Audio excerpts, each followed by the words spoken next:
Hello. तो पिछले video में हमने डिस्कस किया था फर्स्ट एंड सेकंड पे कमीशन के बारे में।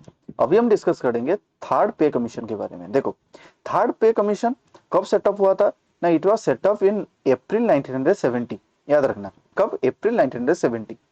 And presented its report in March 1973।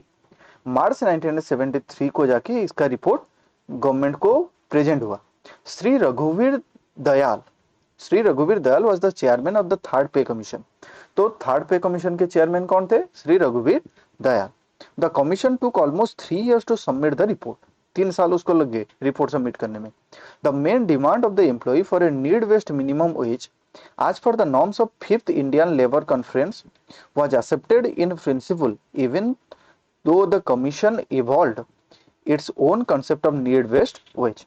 तो इसमें एक कॉन्सेप्ट नया आया, क्या? Need based wage. मतलब कि नीड के हिसाब से ही वेज डिसाइड होना चाहिए। The third pay commission recommended minimum remuneration of 185 per month. Taking into consideration the employees' view, the government modifies some of the recommendation of the commission and the minimum wage raised from 185 to 196। देखो, पे commission तो recommend किया क्या कि 185 होना चाहिए minimum remuneration. क्या होना चाहिए? 185 पर मंथ होना चाहिए। लेकिन गवर्नमेंट ने क्या किया? कुछ एम्प्लॉय के व्यूज को कंसीडर करके थर्ड पे कमीशन को इंक्रीज करते हुए तो क्या किया गवर्नमेंट ने? 185 से रेज करके 196 पर मंथ कर लिया, क्या? Minimum salary. Okay, this is about third pay commission. Then आएगा फोर्थ पे कमीशन।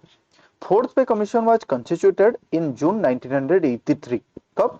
जून 1983 को सेटअप हुआ था। And its chairman was Shri P N Singhal. कौन थे? चेयरमैन थे Shri P N Singhal. But the report of fourth CPC was submitted to the government in 3 pages within the period of 4 years।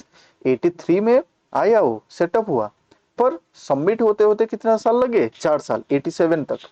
और 4 साल में फिर 3 phases में जाके वो सबमिट हुआ।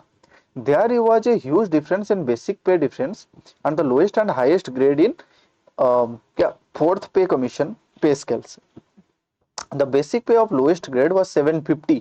कितना बन गया? देखो, थर्ड पे कमीशन पे था 196, अब बन गया कितना? 750। Whereas the highest grade was 9000। कितना हो गया? 9000। The pay of top most grade was 12 times higher than the pay of group D employee। Gap between the lowest and highest grade as per the pay is concerned started widening from the fourth pay commission। Okay, the fourth CPC had recommended the government to constitute a permanent machinery to undertake periodical review of pay and allowances of central government employees which was not implemented। मतलब कि क्या fourth pay commission तो recommend किया था government को कि एक ऐसा बॉडी होना चाहिए, परमानेंट मशीनरी ऐसा होना चाहिए जो कि पीरियोडिक रिव्यू करे पे एंड अलाउंसेस का। किन के लिए? सेंट्रल गवर्नमेंट एम्प्लॉय के लिए। लेकिन ये सब इंप्लीमेंट नहीं हो पाया था। ओके, पर इतना याद रहा ना, कब सेटअप हुआ था? 1983 में। किसके चेयरमैनशिप? P N Singhal. कब रिपोर्ट सबमिट हुआ? 4 years तक लग गए 3 stages में। Then 750 minimum salary and 9000 maximum salary. Okay, thank you very much.